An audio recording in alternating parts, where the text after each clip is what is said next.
नमस्कार, मैं शुभांशी त्रिपाठी और आप देख रहे हैं जन एक्सप्रेस। आज संसद के बजट सत्र में दोनों सदनों लोकसभा और राज्यसभा में अहम कार्यवाही देखने को मिली। एक तरफ जहां लोकसभा में चुनाव सुधार और किसानों के मुद्दे पर बहस हुई, वहीं राज्यसभा में विदाई के बीच लोकतंत्र का एक भावनात्मक और गरिमामय दृश्य सामने आया। सबसे पहले बात करते हैं लोकसभा की। आज लोकसभा में सबसे बड़ा फैसला एक देश एक चुनाव यानी एक साथ चुनाव कराने से जुड़े मुद्दे पर हुआ।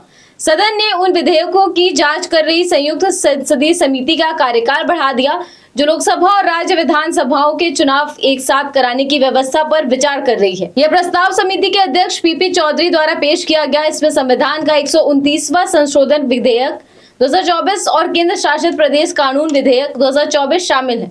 सदन ने इस प्रस्ताव को वॉइस वोट के जरिए मंजूरी दी और अब यह समिति 2026 के मॉनसून सत्र तक अपनी रिपोर्ट पर काम जारी रखेगी। ये फैसला इसलिए भी अहम है क्योंकि एक देश एक चुनाव देश की चुनावी व्यवस्था में बड़ा बदलाव ला सकता है, जिससे बार बार होने वाले चुनावों की प्रक्रिया और खर्च दोनों पर असर पड़ेगा। इसके बाद लोकसभा में कृषि और किसान कल्याण से जुड़े मुद्दों पर भी चर्चा हुई।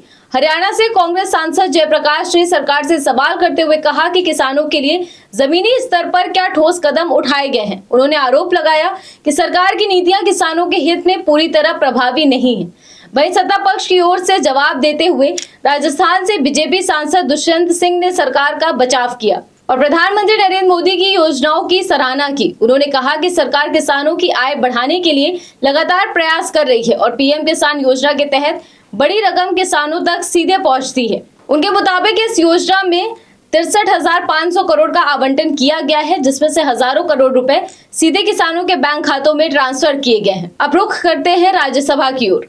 आज राज्यसभा में सियासत की गर्मी के बीच एक ऐसा दिन देखने को मिला जहां टकराव नहीं बल्कि सम्मान, विदाई और संदेश का माहौल नजर आया। आज का दिन खास रहा क्योंकि राज्यसभा में 37 रिटायर हो रहे सांसदों को विदाई दी गई। ये वो चेहरे हैं जिन्होंने सालों तक संसद में अपनी आवाज, अपने विचार और अपने अनुभव से देश की राजनीति को दिशा दी।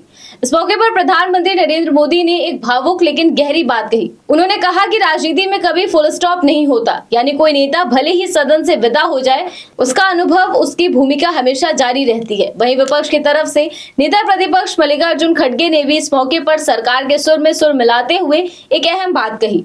उन्होंने कहा कि नेता कभी रिटायर नहीं होता, उसकी जिम्मेदारी और समाज के प्रति उसकी भूमिका हमेशा बनी रहती है। खड़गे ने यह भी जोर दिया कि लोकतंत्र में असहमति होना जरूरी है, लेकिन सम्मान और संवाद उससे भी ज्यादा जरूरी है। उन्होंने सभी सांसदों के योगदान को याद करते हुए कहा कि संसद की असली ताकत उसके विविध विचारों में है। आज का दिन इसीलिए भी अलग रहा क्योंकि हाल के दिनों में संसद में लगातार हंगामा और टकराव देखने को मिल रहा था, लेकिन आज राज्यसभा में माहौल पूरी तरह से बदला हुआ नजर आया। न नारेबाजी हुई, न टकराव, बल्कि एक शांत, गरिमामय और भावनात्मक वातावरण रहा। हालांकि इसके पीछे की राजनीति भी कम दिलचस्प नहीं है। हाल ही में हुए राज्यसभा चुनावों और अलग अलग राज्यों में क्रॉस वोटिंग को लेकर सियासी हलचल तेज है।